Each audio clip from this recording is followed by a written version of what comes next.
दोस्तों आज हम बात करने वाले हैं क्लास 12th बायोलॉजी के लिए मोस्ट इंपॉर्टेंट क्वेश्चन और वो आपका है हर्षे एवं चेज का प्रयोग। आपने अगर मॉडल पेपर सॉल्व किया होगा तो आपने देखा होगा कि कई बार ये 5 नंबर के लिए आया हुआ है। तो चलिए देख लेते हैं। देखिए इसकी शुरुआत कहाँ से हुई, आखिर ये हर्षे चेज का प्रयोग कैसे आ गया। देखिए जो पहले जब ये नहीं पता था कि डीएनए ही आनुवंशिक पदार्थ है तो कई वैज्ञानिक ने अपना अपना प्रयोग किया। उसमें सबसे पहले किया था ग्रिफिथ ने।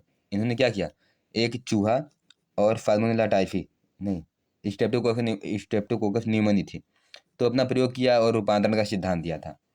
फिर हमारे थे, फिर दूसरा सिद्धांत दिया था ओफाल्ड एवरी एवरी थे ओफाल्ड एवरी थे शायद, मतलब कि ओफाल्ड एवरी थे और मैकार्टी ऐसे कुछ थे, देख लीजिएगा। और फिर इन्होंने भी सिद्ध कर दिया था कि हाँ जो ओफाल्ड एवरी, मेलिकॉइड और मैकार्टी ऐसे कुछ थे, तो उन्होंने सिद्ध कर दिया था कि डीएनए क्या है, आनुवंशिक पदार्थ है। लेकिन फिर भी क्या थे, कुछ वैज्ञानिक नहीं मान रहे थे कि डीएनए क्या है, आनुवंशिक पदार्थ है।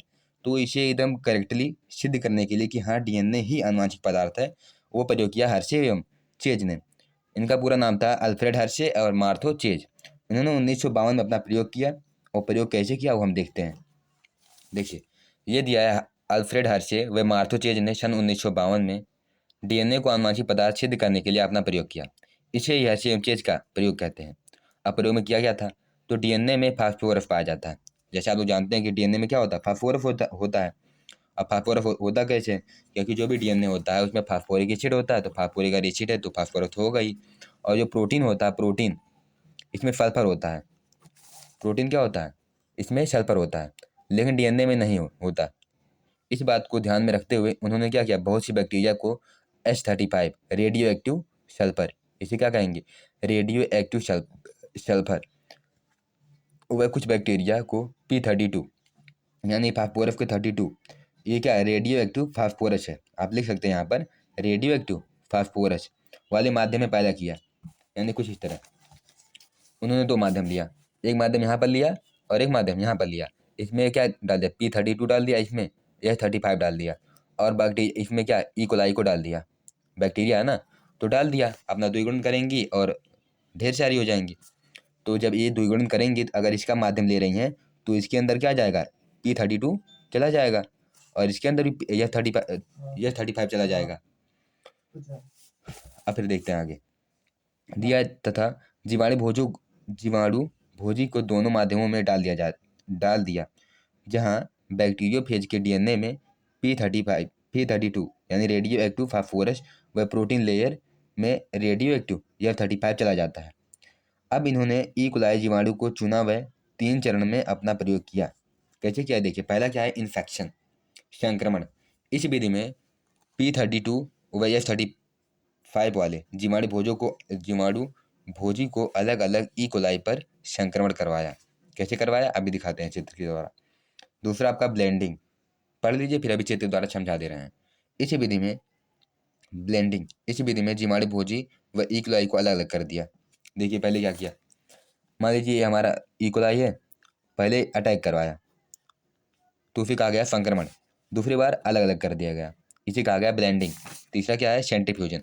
अब जो अलग हुआ ये बैक्टीरियोफेज, उसका सेंट्रीफ्यूजन कर दिया गया, यानी अपकेंद्रीकरण। कैसे किया गया, देखिए इस विधि में जब दोनों ई कोलाई का अलग अलग अपकेंद्रीकरण किया जाता है तो P32 वाला ई कोलाई रेडियो एक्टिव रहा, जबकि H32 या 35 वाला रेडियो एक्टिव नहीं रहा। तो देखिए एक मिनट, अब चित्र के द्वारा समझते हैं। इससे सिद्ध हो गया कि जीवाणु भोजी से ई कोलाई में डीएनए का ट्रांसफर हुआ। अतः डीएनए क्या है, जीवों में आनुवंशिक पदार्थ होता है, तथा यह भी सिद्ध हो गया कि प्रोटीन आनुवंशिक पदार्थ नहीं है। कैसे, देखिए इन्फेक्शन में अब क्या करेंगे, देखिए पहले बात, ये जो हमारा बैक्टीरियोफेज है इसे हमने क्या किया था, P32 और F35 वाले माध्यम में क्या किया, उगाया था उसे, यानी उसके जो भी डीएनए है उसमें P32 चला गया था, और इसका जो प्रोटीन कोट है F35 वाले में चला गया था।